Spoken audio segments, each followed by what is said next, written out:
Yes, the picture that's displayed on the thumbnail is real. A driver actually flipped off another competitor after drama struck at the Rolex 24 at Daytona in 2025. And this dramatic time during the event ultimately did have an impact on the outcome of this race as well. So in this video, I'll break down this entire situation that's blown up across social media in the recent days, which featured drama between BMW and the Chevrolet Corvettes at Daytona. To understand the situation with the middle finger being pulled out and the drama between the two teams, we have to go back before it all started.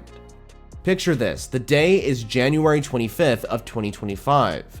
The Rolex 24 has been taking place for a while now at the iconic Daytona International Speedway, and the battle for the overall victory has been very exciting and intense. But for this video, it's key to focus on the action in the GTD Pro field, as that's the class where this drama took place. The battle for the win in this race was mainly between these four teams: Ford Multimatic Motorsports, Corvette Racing by Pratt Miller Motorsports, BMW's Paul Miller Racing, and Lamborghini's Pfaff Motorsports. The all-new number 48 BMW had been the main car leading this race in GTD Pro, and had been performing well with the BMW's fantastic Evo variant of the M4 GT3 proving to be a very competitive and reliable car, even before the Rolex 24 got underway, as BMW had beaten brands like Porsche and Ferrari to win the 24 Hours of Dubai in the United Arab Emirates earlier in the month. But during this race, the number 48 Paul Miller BMW had major competition, especially during one stage by the number 9 Pfaff Lamborghini. But a dramatic moment soon happened during the night stage of this event, and no, this is not the subject of this video, because this involved a crash which was caused by Louis Delatraz spinning his number 40 Wayne Taylor Racing Cadillac, and causing a major multi-car crash, which involved both the leading GTD Pro entries of the number 48 BMW and the number 9 Lamborghini. Pfaff Motorsports would eventually be forced to retire their Lamborghini from this race, while Paul Miller's number 48 BMW could return to the event after taking a trip to the garage, but the car would be several laps down and couldn't fight for the overall win again.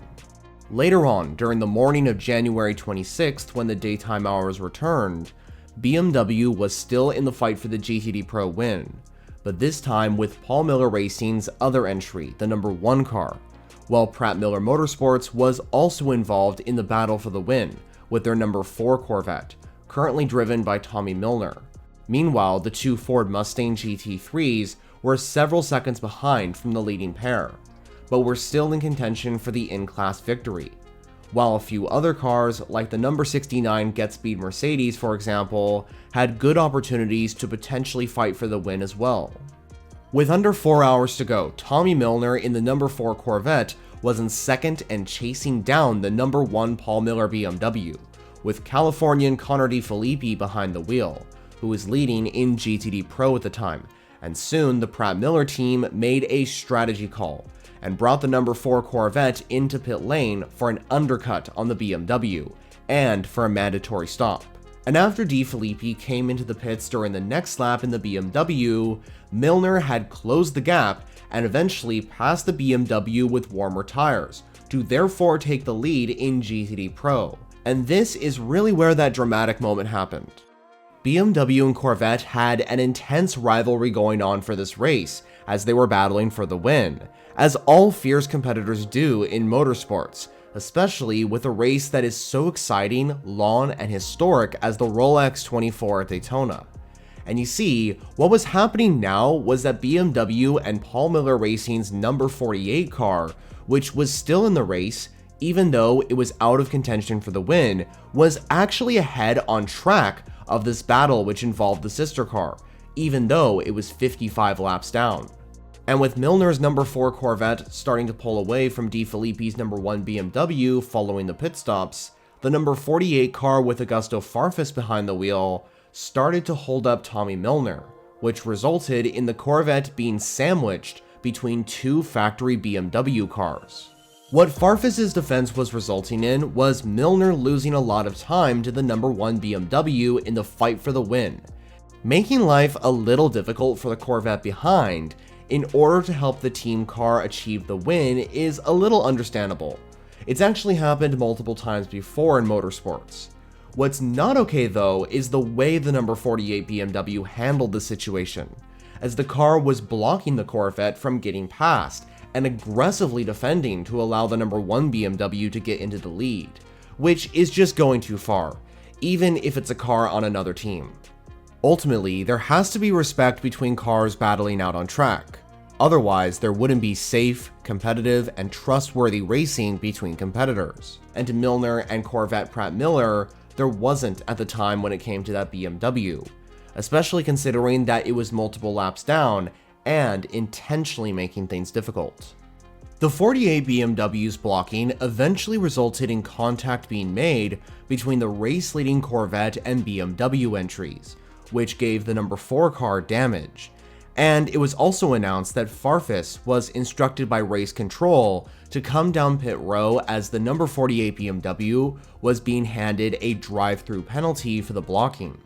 And when the number 48 BMW came into the pit lane to serve the penalty, this is when we saw the middle finger, as Tommy Milner flipped off Augusto Farfus in the BMW, as he visibly showed his frustration. And also, keep in mind that Tommy Milner in the number 4 Corvette did that gesture while traveling over 180 miles per hour on the banking, which in itself takes a lot of bravery to do. Unfortunately, that contact with the number 1 BMW did result in the Corvette coming down pit lane as well to fix the issue at the back of the car, and the number 4 entry would have to play the recovery game for the rest of the race. Later on, the drama continued between BMW and Corvette, as the same cars that were fighting for the win in GTD Pro, the number 1 BMW and the number 4 Corvette, once again made contact within the final minutes of this 24-hour endurance race. But there were different drivers on board the cars at the time, with Nico Varroni in the number 4 and Kelvin van der Linde in the number 1.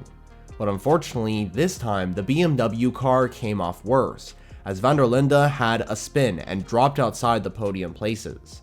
And later on, the number 4 Corvette was handed a penalty for the incident, which forced the Z06 GT3R outside the podium places too.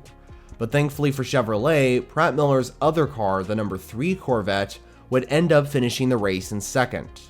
In fact, this whole drama between the two teams resulted in neither BMW or the Chevrolet Corvettes winning the Rolex 24 at Daytona in this category, as, spoiler alert, the win in GTD Pro went to Ford Multimatic Motorsports, with the number 65 car taking the victory. And don't worry, I will be covering Ford's incredible result in another video later on. But I mentioned the win for Ford because the drama didn't really work out in favor of either team or manufacturer, as Ford capitalized on the whole situation. So I wanted to make sure I covered this chaotic situation at the Rolex 24 at Daytona in 2025, involving BMW and Corvette, which eventually resulted in blocking from the 48, Milner flipping off Farfus, the BMW being turned around by Corvette, and ultimately Ford benefiting from it all. But what did you think about this drama that took place at Daytona? Well, I'd be curious to know your thoughts down in the comments below. If you like endurance racing, definitely subscribe to this channel if you haven't already, because I'm releasing videos on a weekly basis regarding the WEC, IMSA, Intercontinental GT, and much more. To watch more content now, check out these suggested videos I've put on screen. For now though, that's all from me. Thanks for watching.